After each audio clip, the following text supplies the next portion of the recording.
Good morning, Mike the MC, bringing another self-care video. Today I'm going to continue on the Catechism with number 37 with respect to knowing our own mental limits, with respect to knowing God, facts of life, the world, just on anything really, and to how, honestly, to respect those limits and to help us remember that, okay, it's all right not to know everything, to have the answer and to seek help when we should, but to also remember that we also have our own common sense and can use our wits to get out of problems as well, where if we put too much faith in somebody, we don't go astray. And so this will be a great topic to discuss, to elaborate, and so let's get this started.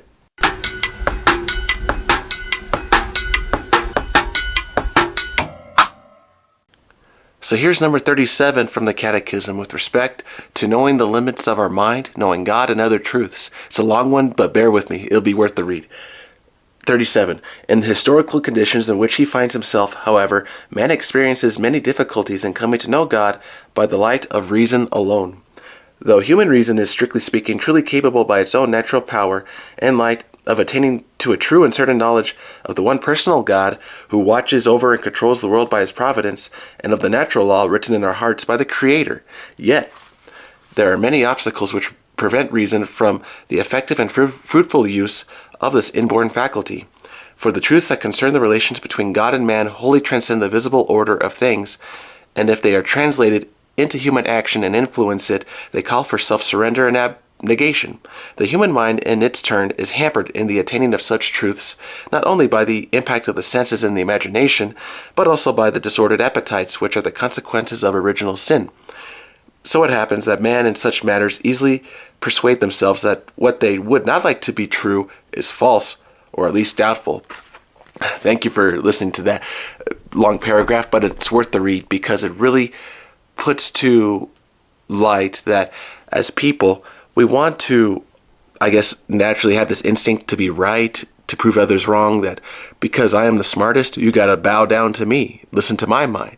And kind of connecting with yesterday's video with the narcissism, if you saw that previous video, it's kind of like that. You want to have that effect on people that have a narcissist, that mindset is to basically say, hey, I'm better than smarter than anybody, you listen to me. And if you recognize that selfishness, then by good means, good job, yay, you can now overcome that negative appetite for being right all the time and start to really settle down, reflect, and remember, okay, I do have limits on my mind. I don't know every fact in the world, the laws of gravity, how they affect every piece of rock, stone in the world, the oceans, I don't know every creature that's in the sea, and that's okay. I don't have to know all those facts. And for what purpose would they be to serve, honestly? Why would I want to know everything? What would I use that for me? To gain more money, more knowledge, power, esteem? And I think that is one of the good questions to ask about why we are wanting to get smarter, knowing God and facts of life, people. And why do we teach others to not only listen to our own lessons, but to live a life according to the way we want to believe? And so for me, to you on this channel, just disclosing, if you always wonder, why is Mike posting these videos at the MC? What's his purpose? The whole purpose is just to share with you truths about the Catholic faith, and you can live your life the way you want to live. I'm not trying to push you in any one direction, and I'm just trying to share beliefs from the Catholic perspective for every Catholic, non-Catholic who wants to know and is curious. And honestly, it's good to know limits about what you believe and not believe. And I truly want you to really grow to be a critical thinker, to think on your own.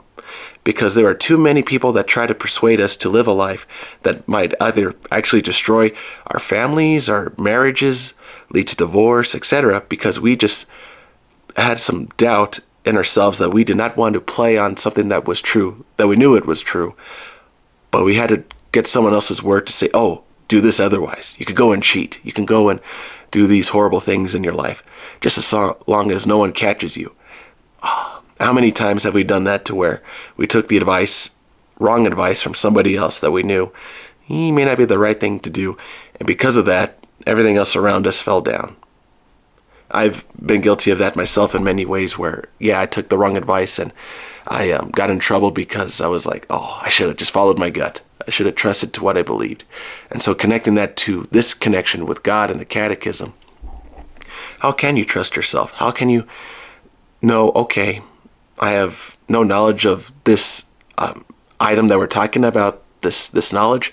What can I do in this moment to really grow and get out of this pigeonhole that I put myself in? And that comes to humility. And as Catholics, we really rely on humility, not just for our minds, but for our skills, strengths as well. Because it's good to listen to other voices in this regard. I don't have the answers, and that's why I need to have someone on the team to kind of talk with on these matters. And humility not only brings you into light to recognize, okay, I can get out of this pigeonhole if I start talking to someone greater than me. Or, if I have to, listen to what's in my gut and move forward, and I'll get my family out of this toxic situation. And that comes to true leadership. And we can all obtain this humility. And just kind of connecting this with other world examples, we don't have to fall in love with the same sports team, the one political party, the one favorite television show. If you really have a unique mind, being subjective, then yeah, respect yourself. And that is the danger of being too objective with truth and tradition, where you lose your unique name, authenticity, because you gave up all of your beliefs just so that you became nothing in the end. And yes, God wants us to surrender everything to Him, but He doesn't want us to be slaves. He wants us to be His intimate friends, because He loves us the way He created us, and He truly wants the best for each person. And so with regard to the truths that we come across, always remember, we don't have to have everything in our mind, but we can always surrender to that truth which is greater. And the truth does set you free. It will set you free. And so if you need to trust your gut, go against what another person is saying, like, hey, I don't want you to go for that degree. You're not going to make it. You're not too smart. You're not going to do it. You may have to put that wall and say, I know what's best for me. I'm going to take care of myself and the people around me. So thank you for your advice, but I'm going to move forward. And that is where I want you to be as critical thinkers, to stand up for yourself, to be strong. And so that is for me, Mike the MC, on a Friday, trying to give you a good kind of a pep talk to stand up for yourself, be good advice to others, and also accept advice with that idea that you can think for yourself too. So thank you, everybody. Be good. And always remember, you have a sound mind. Have a good one.